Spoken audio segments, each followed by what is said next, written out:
So Death and Ramen will be in screening at the Vaughan International Film Festival June 20th. That will be the screening night for it's part of International Block 1. Will this be the premiere for Death and Ramen, or is it premiering somewhere It's else the before? it's the Canadian premiere. It's the Canadian premiere. Amazing. Yeah. So that's at 7 p.m. on June 20th. First international block of 2 nights of international blocks. And it is actually nominated for two awards. It's Best Actor, Bobby Lee, and Best Cinematography. Congratulations on those two nominations. Thank you. I mean, I wasn't the nominee, so I'll be sure to pass on the praises to Stefan and Bobby. They'll be thrilled to hear it. I read that the film was a version of The Seventh Seal, and I love that. Seventh Seal is obviously a fantastic, fantastic movie.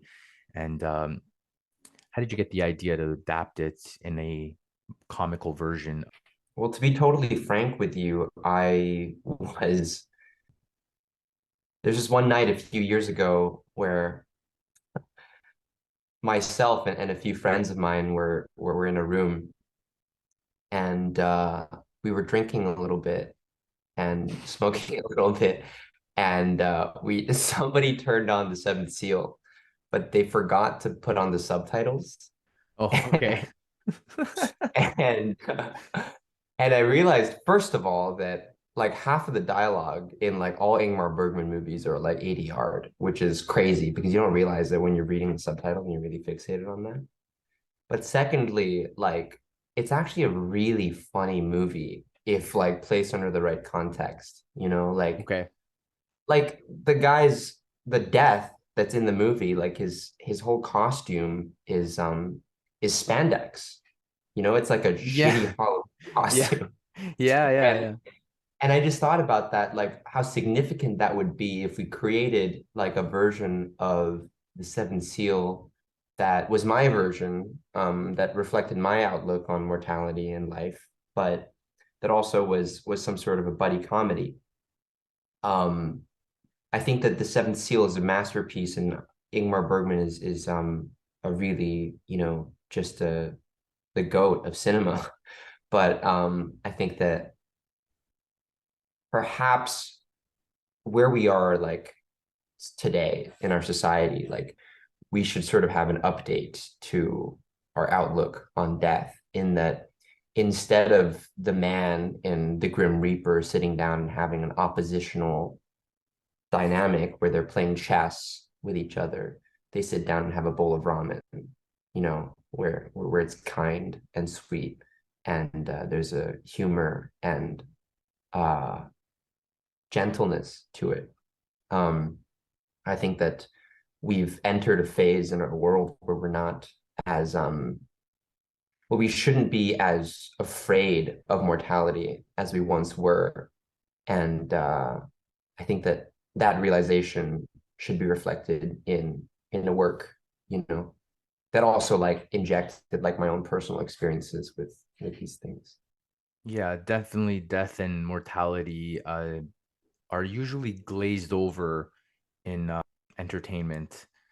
Yeah. So it was definitely a refreshing approach to not only death and mortality, but the figure of death himself being more sort of sympathetic to the fact that Timmy's life was about to end. And he gave him that opportunity to take his time with it because he knew it was coming eventually. So he said, you know what, just do what you need to do, basically. So a definitely refreshing approach to that figurehead of death.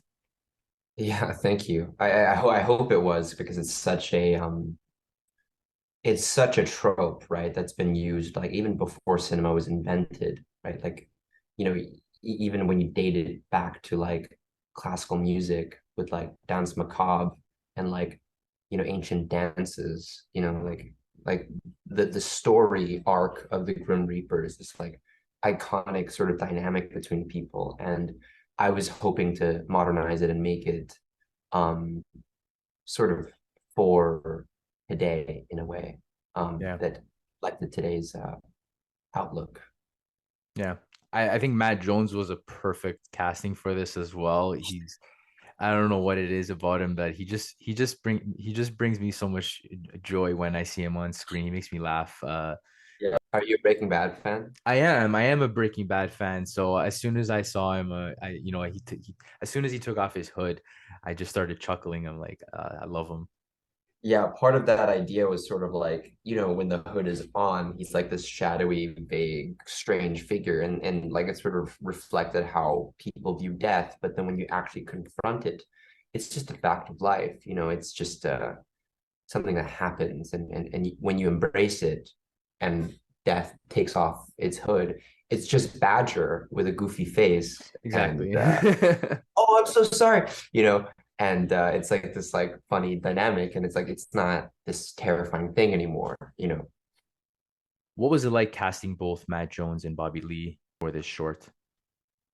Yeah, so I mean, I wrote the script for Bobby, and I really thought that he was right for the role.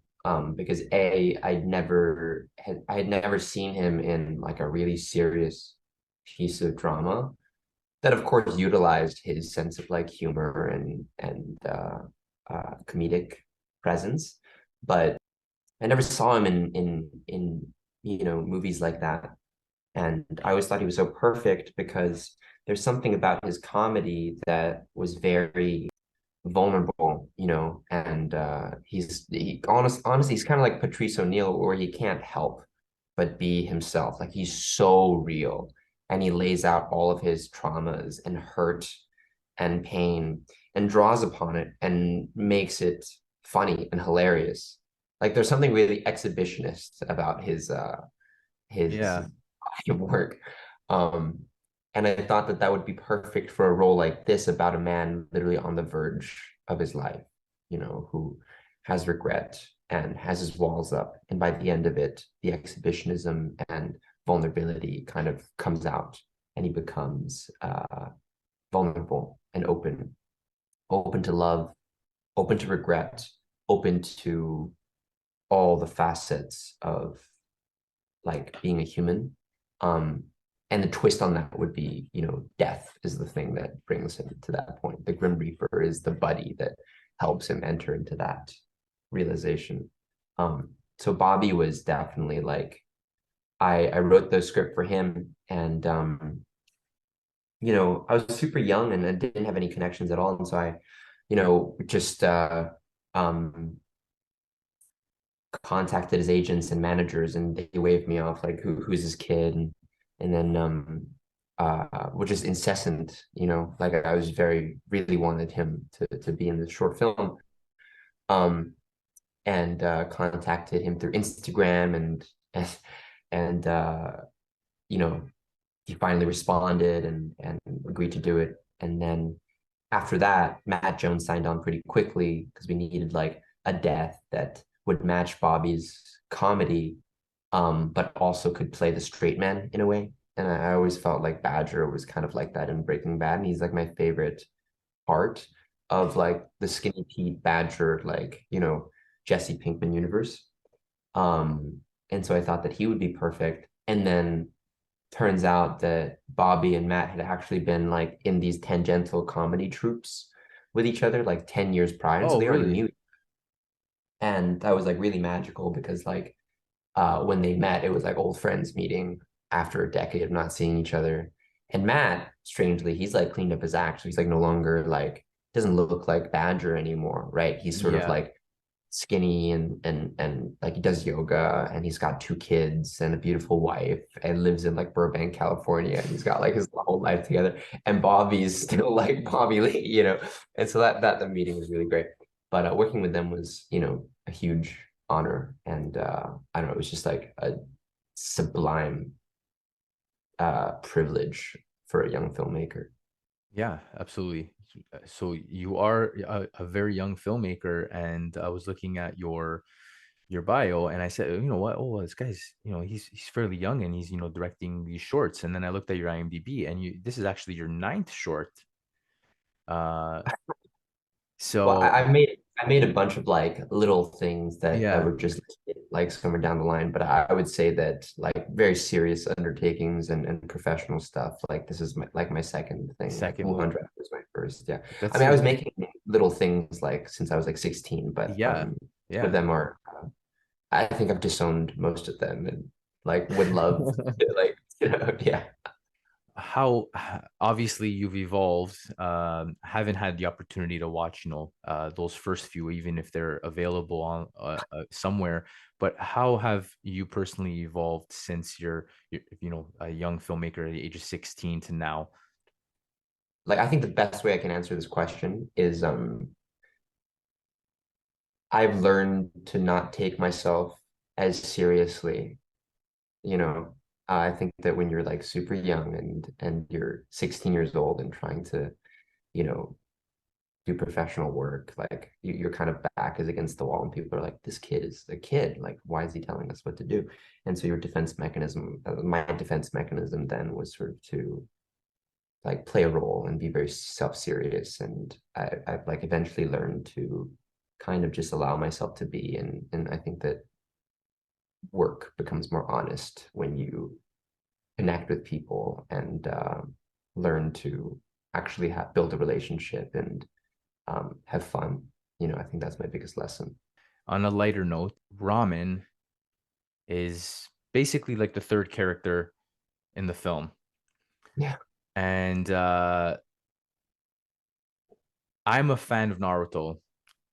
Don't know if you are, but I love his relationship, Naruto's relationship with Ramen. And it did remind me of that slightly because Naruto would always have ramen before going on a mission and coming back from his mission because it was like it was his reward for himself, but also in the event that he does not make it back and he dies, at least he knows he had ramen.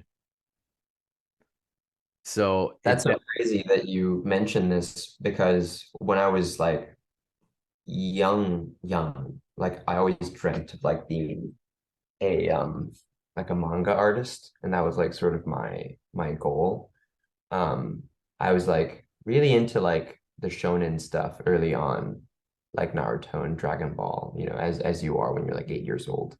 But eventually like I started to really like the darker stuff like Berserk or Vagabond. And I don't know if you are like really deep into um manga. And so I see your manga. Dragon Ball. I see your Dragon Yeah, I Ball. have some stuff here, but actually on the top shelf that's not in view, I have a whole row of Naruto. That's cool. That's Yeah. cool. Yeah, but the role of ramen, uh, yeah, I think that, like for me, I had a personal relationship with ramen when I was young. In that my mom was really busy and she was always working. And I was every Sunday, sorry, she would always make sure to um make me a bowl of ramen herself. And that was like my way of like understanding, acknowledging that like this is mom Mhm. and this is my mom's way of, as imperfect as she is, this is her way of telling me that she loved me. When words weren't possible, like she did it through that gesture. And for me, I thought it was interesting to sort of like use that as like the idea of like the title of the movie is called Death and Ramen, you know, and to use like ramen as almost like a symbol or like a clever little metaphor for um, life and love and the opposite of nihilism was sort of my entry point into that of sweetness and love. And I Mhm. think that uh, like to be a human sort of fluctuates in that way, right? Like there's sweetness and life and nurturing and love, but then there's also the dark aspects of life, like death and suffering. And I wanted to make something that contained both aspects of that. There's tragedy and humor at the same time. I think everyone can relate to food in that way. Not as like even if you don't connect with ramen specifically, Yeah. smells and sounds sort of transport us. And when you have a meal like a ramen that has specific and smells, anyone can connect to that when you have a meal that you remember having at one point in your life and you kind of get transported to those memories. Oh, I remember having Yeah. this when I was on my vacation here. It's the And Ratatouille syndrome. yeah, yeah, it's true. Yeah. So I definitely relate to that, having those, those meals that you can remember when you were younger, or specific points in your life. What was your dish? What was my dish? Okay, Are so you Italian? I'm To specific? Italian. I'm Italian. So there are a lot of meals that um just thinking them on top of my head, I can taste them. Mm, Like just very simple, pasta with olive oil is What like sort of pasta? like spaghetti, like spaghetti pasta, like long Bolognese. pasta. That's a Yeah, meal that is like one of those. That's like the Italian equivalent to a very simple ramen. yeah, yeah, Because it's you just throw the pasta in the water, boil it, you put some olive oil, some garlic, and yeah. it doesn't really take too much to create something special. It's home And cooking. It's it's mom's that's cooking. that's all it is, right? Definitely that's one dish that comes to mind because of Yeah, its simplicity, but also its quickness and being able to make it so fast. But the flavoring is memorable. that's beautiful. So I read that Death and Ramen could potentially be being turned into a feature. Can you talk about that at all?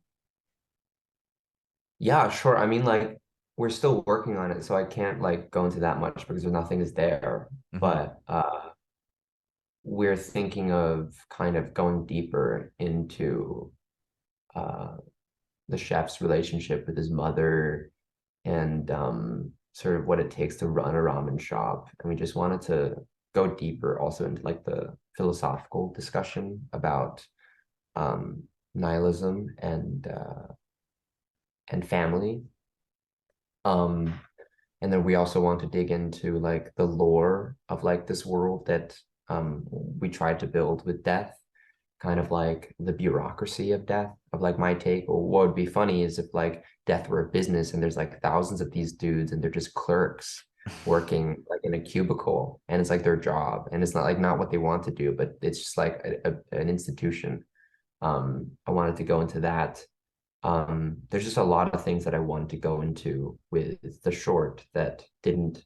In the death office clerk scenario, and I believe Matt Jones talked about that a little bit in the film.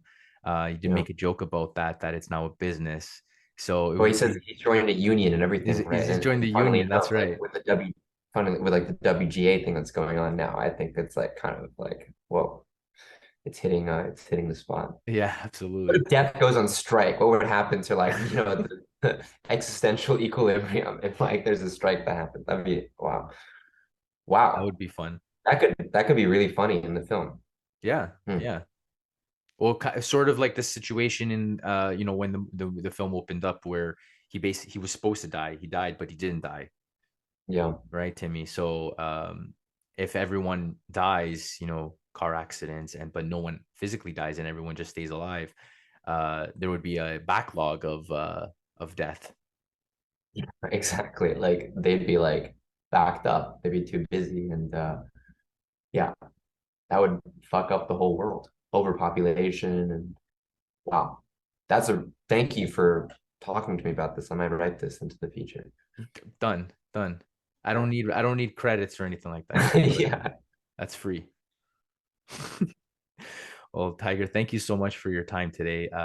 It was a great conversation. I really enjoyed talking to you, and I look forward to Pleasure. Thank you seeing so much for it again, Death and Ramen, at the Vaughan International Film Festival, June 20th. Everyone watching this can grab their tickets to the Vaughan International Film Festival running June 19th to 22nd.